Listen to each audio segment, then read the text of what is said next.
Well, if you're looking for maybe a good book to read, we've got a special guest for you today, Dr. Galen McCullough, to talk about his memoir. And you worked right under the famous Paul Bear Bryant.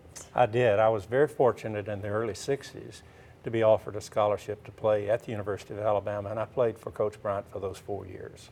Tell me about your book, Victory in the Game of Life. Well, the book was written on the afternoon. I started writing it on the afternoon after I had received the Paul W. Bryant Alumni Athlete Award at midfield at Bryant-Denny Stadium. And on the way home, I started thinking about all the people that were responsible for my being there that day to receive that award. And so the book is really a tribute to all of those people who are responsible for any success that I've enjoyed in life. How did he shape you? Oh, tremendously. Not a day goes by that I don't think about a lesson that I learned from him. And those lessons, while he was teaching us not only about football, he was teaching us about the game of life. And he told us point blank, you know, you're not always going to be an athlete. The time will come where you're going to have to take what you've learned in athletics and apply them into the world beyond. And I talk about that world as the game of life. So every day, if I'm faced with an issue, and we all are, being a facial plastic surgeon and operating a clinic on a full-time basis, we're always faced with challenges, whether it's dealing with individuals, managing people, overcoming adversity. And I always go back to the lessons that I learned from Coach Bryant. What do you hope people take away from reading your book? Well, people often ask, what are the secrets to success? And in this book, I share the secrets of success that were shared with me, not only from Coach Bryant, but going all the way back to my parents, my teachers, mentors. And it's about trying to find mentors that can help you achieve what you want to do in life, and selecting those mentors and then paying attention to them.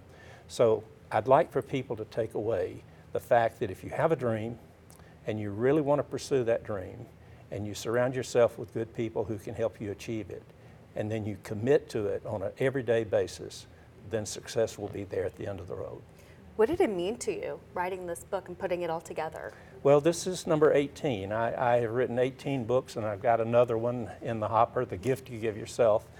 It really meant a lot to me because being my memoir, it allowed me to go all the way back. I grew up in a small town, Enterprise, Alabama, and had two great parents. My father was a plumber, and they were middle-class individuals, but they worked hard. They knew how important education was.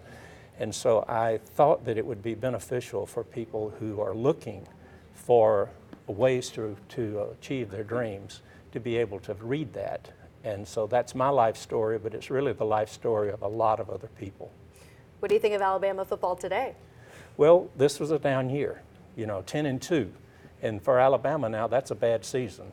Matter of fact, I was at an event last evening and Coach Saban spoke to the group.